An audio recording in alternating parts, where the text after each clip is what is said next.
Hello friends, बहुत दिन पर आ गोटे नुआ ब्लॉग रे आपण समस्त स्वागत। नवरात्रि आरंभ हो गलानी आपण मान तो जानी थिबे।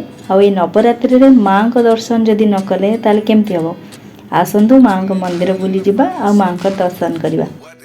बैकग्राउंड रे जो मंदिरटा देखुचंदी एटा होची बारिपदा स्थित मां अंबिकांकर मंदिर। आउ मंदिर में मुझे पहुँचापी लेट करदेली।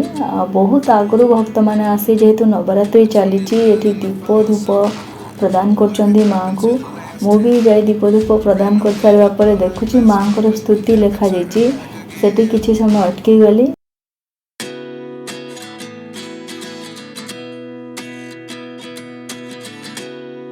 देखुए भिडटा धीरे धीरे बढ़िबार लगिलानी। सकाळ संध्या टाइम रे भक्त माने माँ को दर्शन ये आसती। खाली नवरात्रि नुहे अलग दिन मानक भी बहुत भिड़ हुए। आ सब बड़ कथा हूँ माँ को प्रतिमूर्ति एत सुंदर एत मनोरम एत शांत आते सुंदर प्रतिमूर्ति माँ को अलग कौ जगार भी देखा मिले। केबे आसतु माँ को दर्शन करंतु। मोर ग्यारंटी कि आपण मानकर मन पूरा शांत हो माँ को दर्शन कर।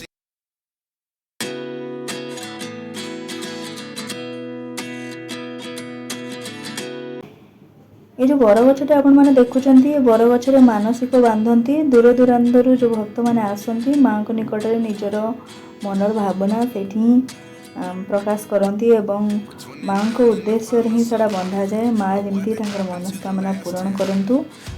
आउ से कड़ गुड़ाक भी रही दुकान गुड़ाक जो माँ प्रिय मंदार पद्म कई ये सब फूल गुड़ाकर माल मिले। ଏବେ आपण मानू देखुची जो जगार माँ को भोग तैयारी हुए ये जो घरटा आपण मैंने देखुं ये जगार ही माँ को भोग प्रस्तुत करा जाए। पूजा सरिबा परे सांग माने मंदिर पहाचरे बसी निहाती एटा को पढ़िबे देखिए बहुत बढ़िया लगे।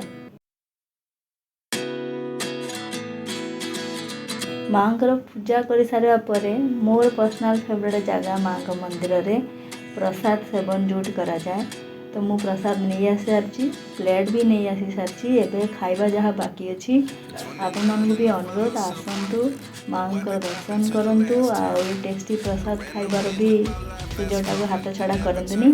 बाय सांग माने आज ब्लॉग रे एतिकी।